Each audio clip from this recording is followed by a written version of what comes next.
अच्छा बेटे, डिफाइन करने का सबसे आसान तरीका क्या है? Study of organic compounds.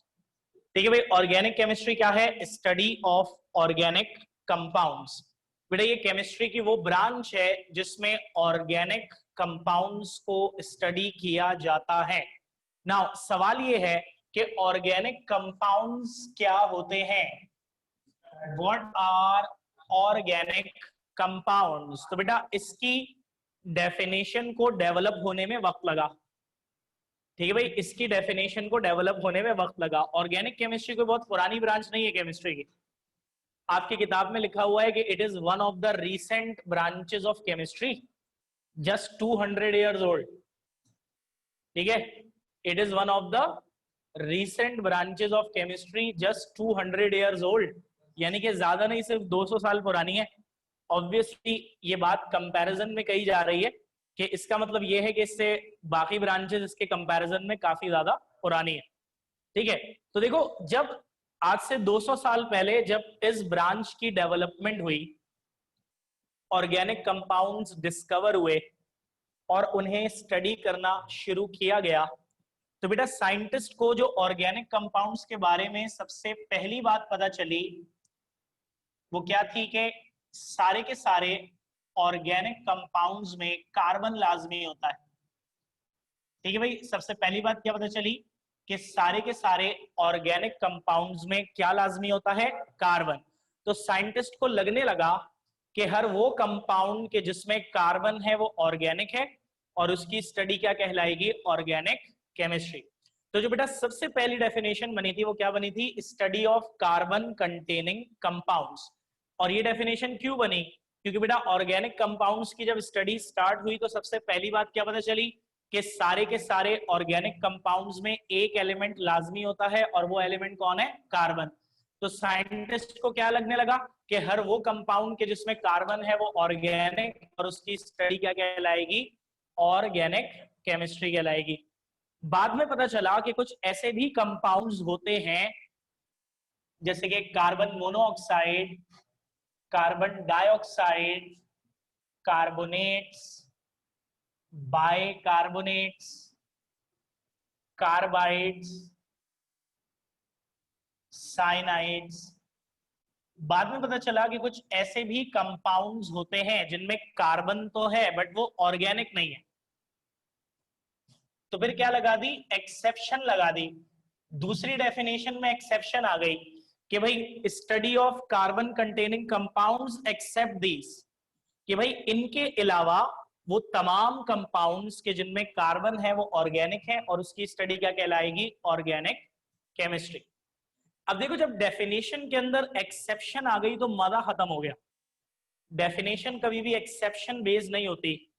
Definition जो होती है ना वो एक्सप्लेनेशन बेस्ड होती है। और ऑब्वियस सी बात है कि जब एक एक्सेप्शन लग गई कि भाई इनके अलावा बाकी तमाम carbon containing compounds organic compounds हैं और उनकी स्टडी क्या कहलाएगी?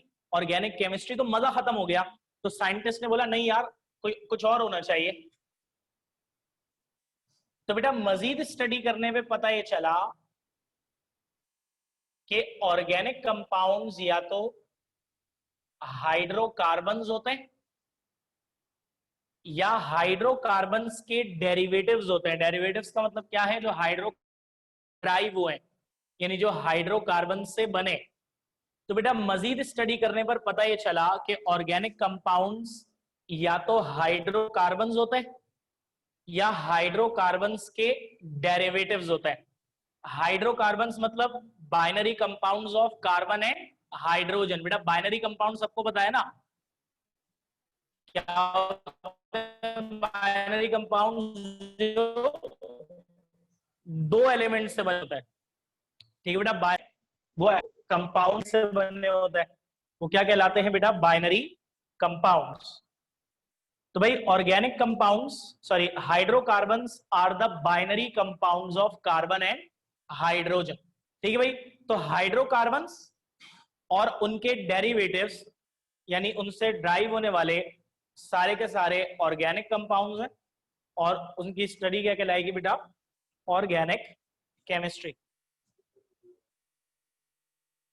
अब सही हो गई होगी, देखो।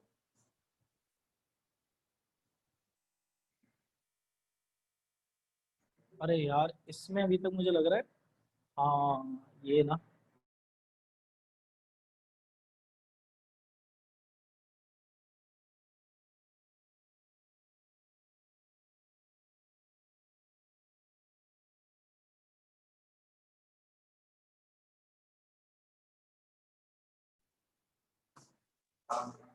सही है।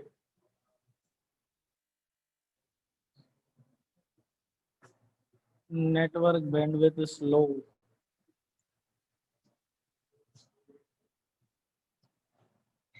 ठीक है भाई, तो अब जो मॉडर्न डेफिनेशन फॉलो की जाती है वो क्या है? Study of hydrocarbons and their derivatives. ठीक है बेटा, हाइड्रोकार्बन्स और उनसे ड्राइव होने वाले सारे कंपाउंड्स क्या होते हैं? ऑर्गेनिक कंपाउंड्स, और उनकी स्टडी क्या कहलाती है बेटा? Organic chemistry. तो बेटा यहां से बात यहां तक जो गई है, ये बड़ी इंपॉर्टेंट बात है बेटा। बेसिक्स के 5 लेक्चर्स के अंदर आपको इतने बड़े बड़े कॉन्सेप्ट्स बताए जाएंगे और उनकी एप्लीकेशंस बताई जाएंगी, और उनकी एप्लीकेशंस आना जब शुरू होंगी और आपको याद दिलाया जाएगा कि बेटा देखो ये वाली बात वहां पढ़ी थी, याद आ रही है? ये वाली बात वहां पढ़ी थी, याद आ रही है? बिकॉज मैंने आपको पहले ही बोला छुट्टी करने का क्यों इतनी सख्ती से मना किया है, बिकॉज लेक्चर्स एक दूसरे से इंटर रिलेटेड होंगे। ठीक है ना? तो ये पहली वाली बात जो है ना, ये भी रिपीट होगी स्टडी ऑफ ऑर्गेनिक कंपाउंड्स वाली, आगे मैं आपको अभी से बता रहा हूं। ठीक है, तो organic chemistry study of organic compounds है। ऑर्गेनिक कंपाउंड्स क्या होते हैं, इसकी डेफिनेशन को डेवलप होने में थोड़ा वक्त लगा। सबसे पहली बात जो साइंटिस्ट को पता चली थी वो क्या थी, कि सारे ऑर्गेनिक कंपाउंड्स में कार्बन होता है। तो साइंटिस्ट को क्या लगा कि सारे कार्बन कंटेनिंग कंपाउंड्स ऑर्गेनिक है, और उनकी स्टडी क्या है? Organic chemistry. बाद में पता चला कि कुछ ऐसे भी कंपाउंड्स हैं जिनमें कार्बन तो है बट वो ऑर्गेनिक नहीं है, like carbon monoxide, carbon dioxide, carbonate, bicarbonate, carbide, cyanide. तो एक्सेप्शन बना दिया इसको कि भाई इनके अलावा बाकी तमाम कार्बन कंटेनिंग कंपाउंड्स ऑर्गेनिक है, और उनकी स्टडी ऑर्गेनिक केमिस्ट्री है। बाद में पता चला बेटा कि ऑर्गेनिक कंपाउंड्स कौन होते हैं? हाइड्रोकार्बन्स और उनके डेरिवेटिव्स। ठीक है बेटा, सारे के सारे हाइड्रोकार्बन्स और उनसे बनने वाले कंपाउंड्स ऑर्गेनिक है, और उनकी स्टडी क्या कहलाती है? Organic chemistry. हाँ भाई, हिस्ट्री। हिस्ट्री देखिए बेटा, हिस्ट्री में सबसे पहली बात हमारे पास जो आती है वो है vital force theory. Vital force theory. Vital का क्या मतलब होता है? वाइटल, हाँ भाई, what do you mean by the word vital? हाँ, हाँ भाई, वाइटल। मरियम बतूल बेटा, आप समझ में आ रहा है? बोर्ड सही हो गया।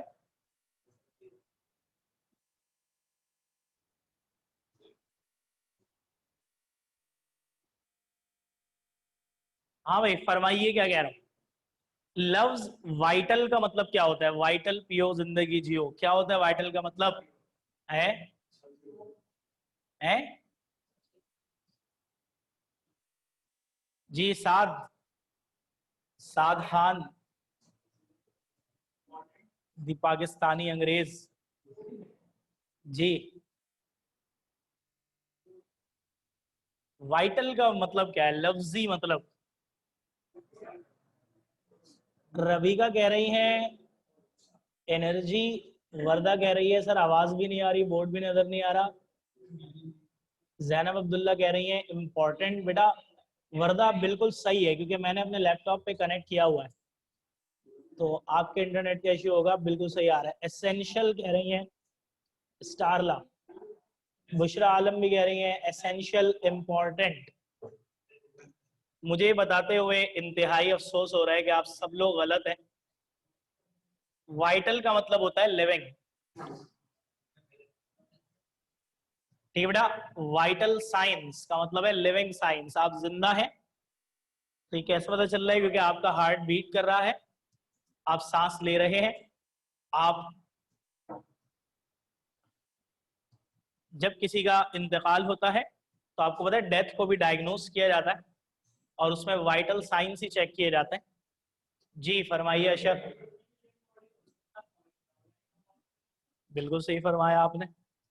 अब देखिए वाइटल का मतलब क्या है, लिविंग, तो वाइटल फोर्स का क्या मतलब होना चाहिए, लिविंग फोर्स। अब जरा बैकग्राउंड सुनना है इसका।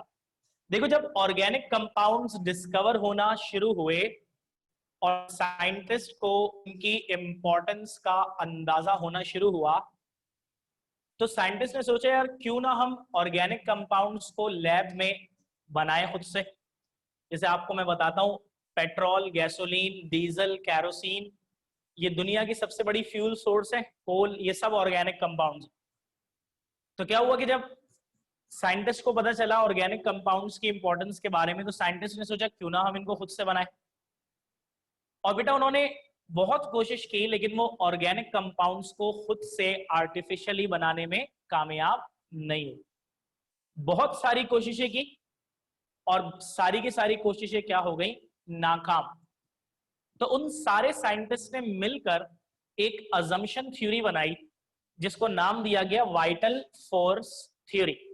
देखो बेटा ऑर्गेनिक में ऑर्गन आ रहा है और ऑर्गन असल में किससे निकला है, ऑर्गेनिज्म। ऑर्गेनिज्म कहते हैं लिविंग। ऑर्गेनिक कंपाउंड्स डायरेक्टली या इनडायरेक्टली लिविंग सोर्स से ही हासिल होते हैं। ये बात याद रखिएगा कि ऑर्गेनिक कंपाउंड्स डायरेक्टली, आपकी बॉडी से कोई कंपाउंड एक्सट्रैक्ट करें डायरेक्टली, या जमीन से कोई कंपाउंड मिले जो किसी पुरानी डेड बॉडी के गलने सड़ने से आ गया, इनडायरेक्टली। बेटा हर ऑर्गेनिक कंपाउंड जो है वो लिविंग सोर्स से मिलता है, डायरेक्टली हो या इनडायरेक्टली। ठीक है। तो बेटा साइंटिस्ट ने, मैंने क्या बताया कि जब बहुत कोशिश की कि ऑर्गेनिक कंपाउंड्स को लैब में बनाएं, आर्टिफिशियली बनाएं, और वो उसमें कामयाब नहीं हुए, तो उन सब ने मिलकर एक अजम्पशन थ्योरी बनाई, वाइटल फोर्स थ्योरी। वाइटल का मतलब क्या है, लिविंग, तो वाइटल फोर्स का मतलब क्या होगा, लिविंग फोर्स। इन साइंटिस्ट ने कहा कि ऑर्गेनिक कंपाउंड्स को लैब में नहीं बनाया जा सकता, बल्कि ऑर्गेनिक कंपाउंड्स तो सिर्फ लिविंग बॉडीज के अंदर बन सकते हैं, क्योंकि लिविंग बॉडी के अंदर क्या होती है, लिविंग फोर्स, मतलब वाइटल फोर्स, जो कि ऑर्गेनिक कंपाउंड्स के सिंथेसिस के लिए लाजमी रिक्वायर्ड होती है। ठीक है भाई, तो ये है वाइटल फोर्स थ्योरी कि ऑर्गेनिक कंपाउंड्स को बनाने के लिए वाइटल फोर्स चाहिए होती है, लिविंग फोर्स चाहिए होती है, जिससे वो सिर्फ लिविंग बॉडी के अंदर होती है, और इसी वजह से उनको आर्टिफिशियली लैब में बनाया नहीं जा सकता। ये बात समझ में आ गई, that was vital force theory. तो बेटा इसको लिखें जरा जल्दी से, जल्दी जल्दी लिखें जो बता रहा हूं कि during the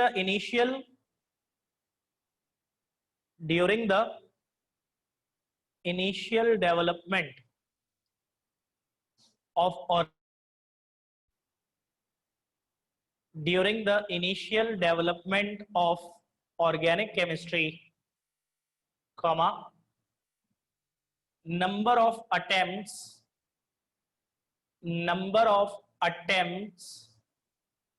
were made number of attempts were made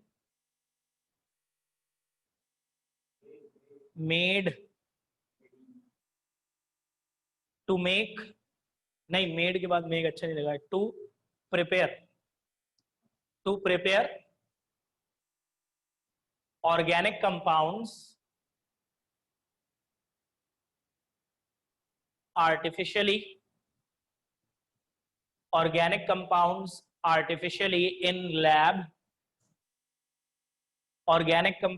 artificially in lab, comma, all of which were failed.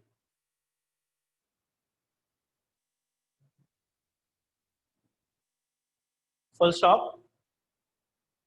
An assumption theory was put forward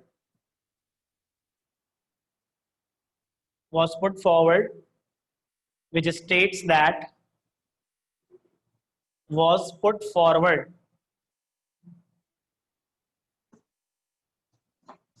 which states that comma, अब नेक्स्ट लाइन में स्टेटमेंट लिखना, next line में statement लिखो, organic compounds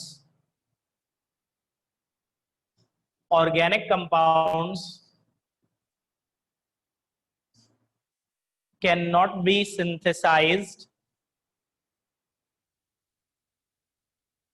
artificially but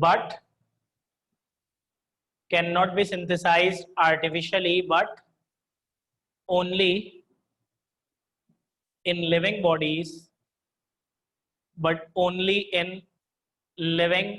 bodies, as a vital force is required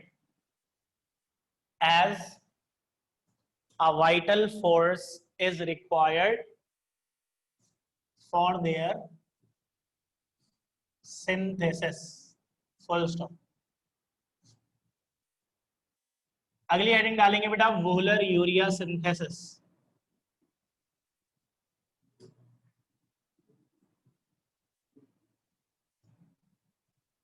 देखिए भाई, vital force theory ने इस इम्कान को बिल्कुल मुस्तरद कर दिया। बुशरा कह रही है स्टेट्स दैट के बाद मिस हो गया, सभी कुछ मिस हो गया फिर तो बेटा। उसके बाद ये लिखवाया है कि organic compounds can not be synthesized artificially but only in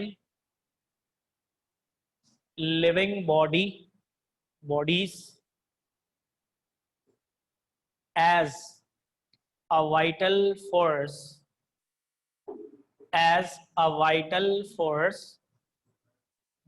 is required for their synthesis। ठीक है भाई, तो जब ऑर्गेनिक कंपाउंड्स की इंपॉर्टेंस का पता चला, साइंटिस्ट ने कोशिश की उन्हें आर्टिफिशियली लैब में बनाने की, नाकाम होते गए। सबने मिलकर एक अजम्पशन बनाई कि भाई ऑर्गेनिक कंपाउंड्स को तो लैब में बनाया ही नहीं जा सकता, बल्कि ऑर्गेनिक कंपाउंड्स तो सिर्फ लिविंग बॉडीज में बन सकते हैं, क्योंकि लिविंग बॉडीज में क्या होती है, वाइटल फोर्स, जो कि ऑर्गेनिक कंपाउंड्स की सिंथेसिस के लिए लाजमी रिक्वायर्ड होती है। अब देखो 1828 में एक जर्मन साइंटिस्ट थे जिनका नाम था वोहलर। ठीक है बेटा, एक जर्मन साइंटिस्ट थे जिनका नाम क्या था, वोहलर। उन्होंने पहला ऑर्गेनिक कंपाउंड लैब में बनाया, यूरिया, और वाइटल फोर्स थ्योरी को रद्दी की टोकरी में फेंक दिया। तो लेके बेटा इन 1828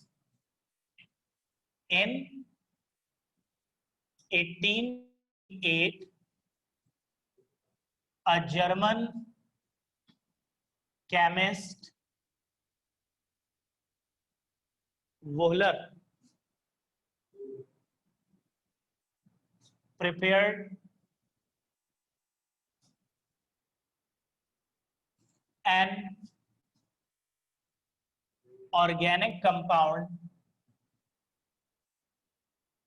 urea from an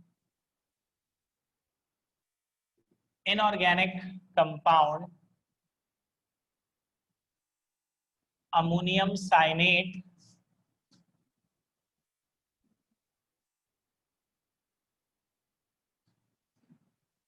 for the first time in lab। ठीक है भाई, तो 1828 में एक जर्मन केमिस्ट वोहलर ने पहली दफा ऑर्गेनिक कंपाउंड को लैब में बनाकर ये साबित कर दिया कि जी ऑर्गेनिक कंपाउंड्स को भी लैब में बनाया जा सकता है। और उन्होंने एक इनऑर्गेनिक कंपाउंड अमोनियम साइनेट, जिसका फॉर्मूला है NH4CNO, इसे बेटा पानी में डाल के बॉईल किया तो ये कन्वर्ट हो गया यूरिया में, जो कि एक ऑर्गेनिक कंपाउंड है। और इस तरह तारीख में पहली दफा ऑर्गेनिक कंपाउंड जो है वो लैब में बना?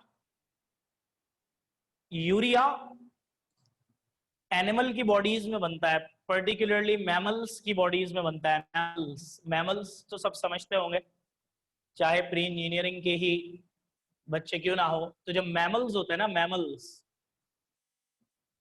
जिसमें हम भी शामिल हैं, तो यूरिया हम सबकी बॉडी में एक वेस्ट प्रोडक्ट की तरह बनता है, जिसे हम यूरिन के जरिए एक्सक्रीट आउट करते हैं बॉडी से। ठीक है बेटा?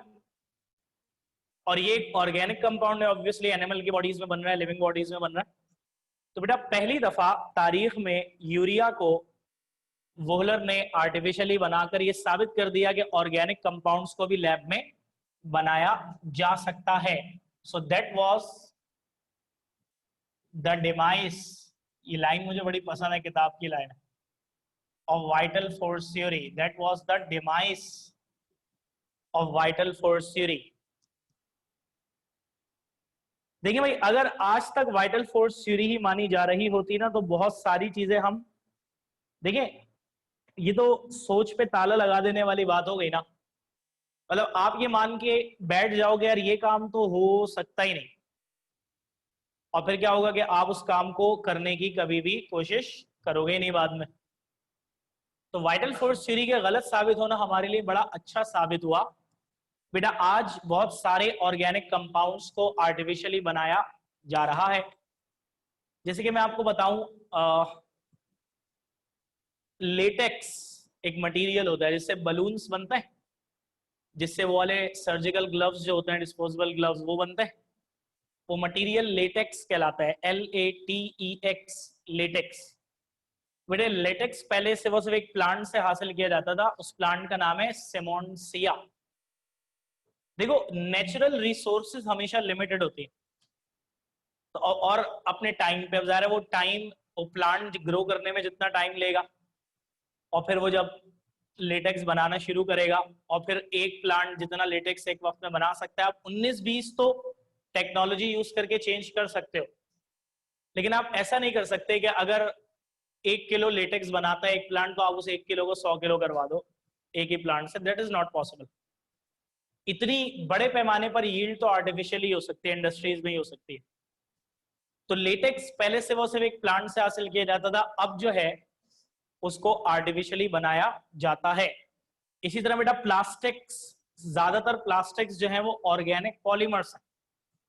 अगर हम ये मान के बैठे हुए होते कि भाई ऑर्गेनिक कंपाउंड्स को तो आर्टिफिशियली बनाया ही नहीं जा सकता, तो आज दुनिया में सबसे ज्यादा जो चीज मतलब 20वीं सदी की सबसे यूजफुल इजाद, चले कहीं कहीं नुकसानदेह भी, लेकिन सबसे यूजफुल इजाद प्लास्टिक ही है। आप देखो आज से 4 साल पहले तक जो चीजें लकड़ी से, लोहे से, ग्लास से बनती थी, उन सब चीजों को प्लास्टिक ने रिप्लेस कर दिया ऑलमोस्ट। ये स्विच बोर्ड्स पहले लकड़ी से बनते थे, इंसुलेटर से बनाने होते हैं, प्लास्टिक से बने हुए। ठीक है भाई, चेयर्स वगैरह पहले सिर्फ लकड़ी वगैरह से बनती थी, अब आप देखते हैं प्लास्टिक से बनी हुई। ठीक है भाई, इवन ये चश्मे के लेंसेज पहले ग्लास से बनते थे, अब ये भी ज्यादातर प्लास्टिक से बन रहे हैं।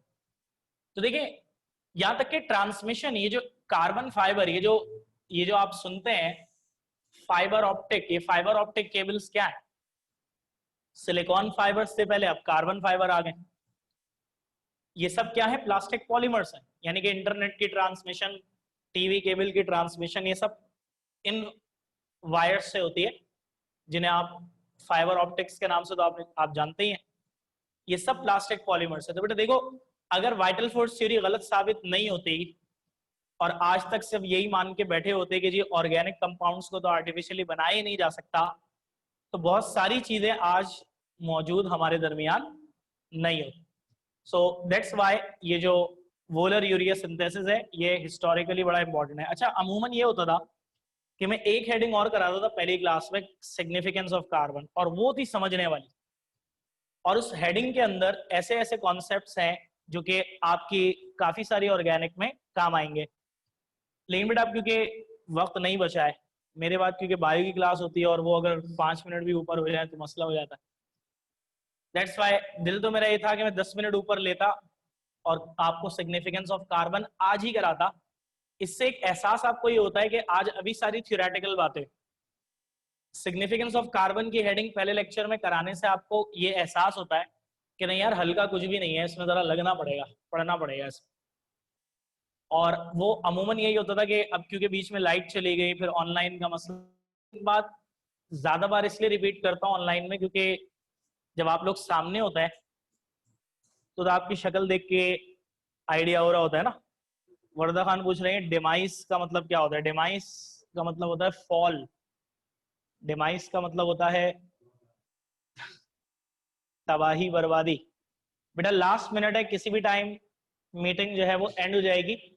तो अब मैं, अच्छा फिर गैप भी अब ज़ाहिर है क्लास होगी मंडे को, तो अच्छा ये सिग्निफिकेंस ऑफ कार्बन में मंडे को कराऊंगा बेटा। वो पहला कॉन्सेप्चुअल टॉपिक आएगा ऑर्गेनिक केमिस्ट्री का, कि भाई मैं आपको अभी बता देता हूं, मैं हमेशा इनिशियल लेक्चर्स में सस्पेंस छोड़ के जाता हूं। देखो ऑर्गेनिक कंपाउंड्स का एसेंशियल एलिमेंट कार्बन है, कार्बन के बगैर कोई कंपाउंड ऑर्गेनिक नहीं हो सकता। और फिर हम लिविंग ऑर्गेनिजम्स भी सब ऑर्गेनिक कंपाउंड से बने हुए, कार्बन वाले कंपाउंड से नहीं। कार्बन नहीं होता, ऑर्गेनिक कंपाउंड्स नहीं होते, तो हम भी नहीं होते। 109 एलिमेंट्स में से कार्बन को अल्लाह ताला ने ये फजीलत बख्शी है बाकी एलिमेंट्स में। तो ऐसा क्यों है, कार्बन की ऐसी क्या खुसूसियात हैं, इस बारे में हमें स्टडी करना है। तो बेटा that will be discussed in the next class इंशाल्लाह। टिल देन अल्लाह हाफिज।